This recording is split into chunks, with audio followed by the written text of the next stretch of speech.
Making cheese.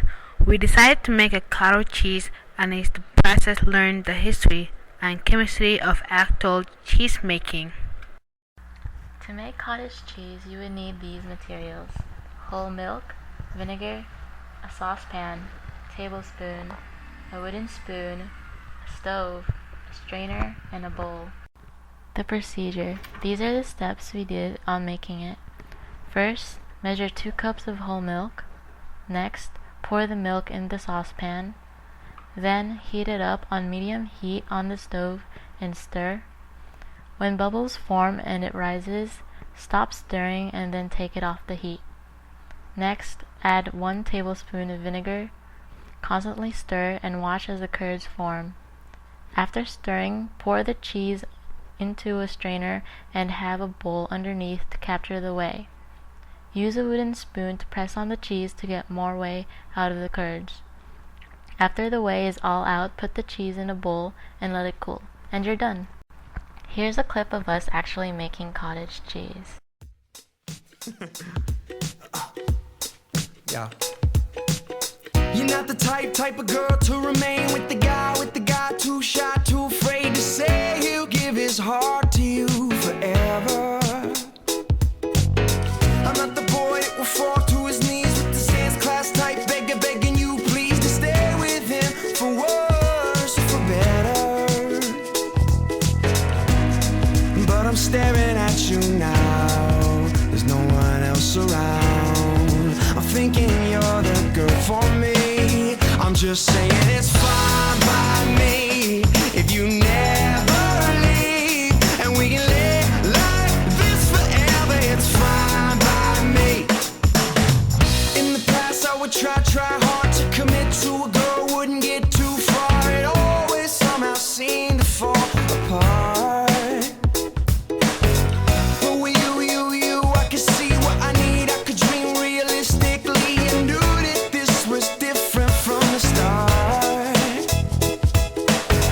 And it seems that every time we're eye to eye, I can find another piece of you that I don't wanna lose.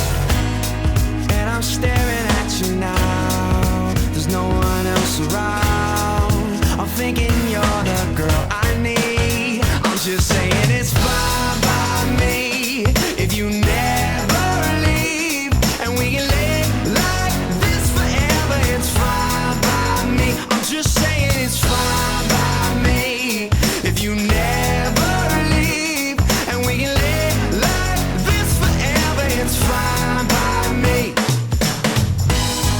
And it's never easy, darling, believe me, I'm as skeptical as you.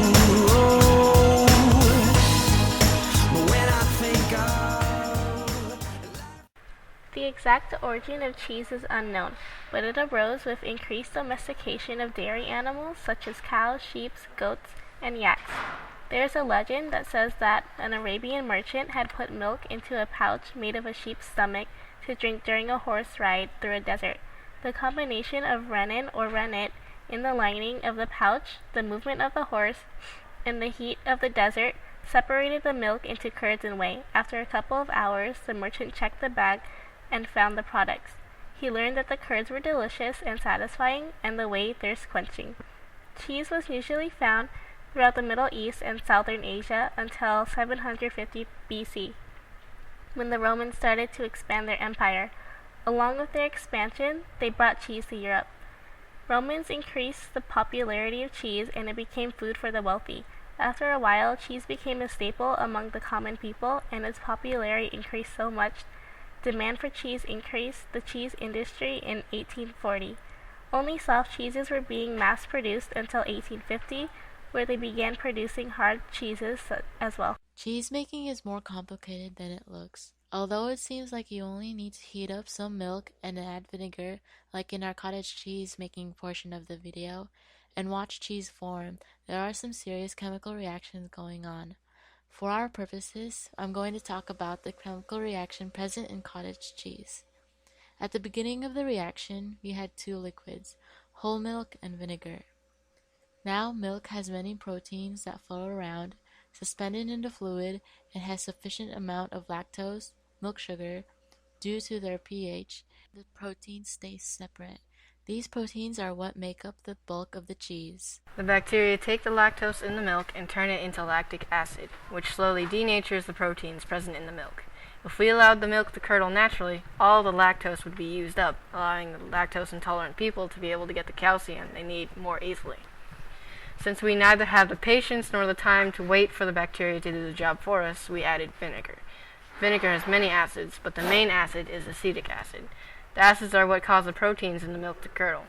They change the pH of the proteins, and this causes the proteins in the milk to become denatured and the milk to coagulate. As the milk curdles, the lactose that's left over stays in the whey, the liquid left over, along with the leftover proteins, vitamins, minerals, and a small amount of fats. The particular whey left over in our project happens to be acidic whey. Our desired product, the cheese, contains all the calcium, the majority of the proteins that were originally in the milk, phosphorus, and the majority of the fats. Cheese impacted humanity in several good ways. This product gave nutritional values like fresh milk and was easier to travel with. The mass production of cheese made it more cheaper and more abundant. It gave many of the nutrients that masses lacked and needed, which are calcium, proteins, vitamin A, and vitamin B12. The nutrients overall help with our body by bone growth, healthy skin, eyesight, and helps with the body systems to keep you alive. The bad effects of cheese that made was causing obesity and damaging your health if you eat a lot. There is also a significant amount of cholesterol, which is bad for the bloodstream. This causes strokes and hypertension, which weaknesses the blood vessels. Ah, yes.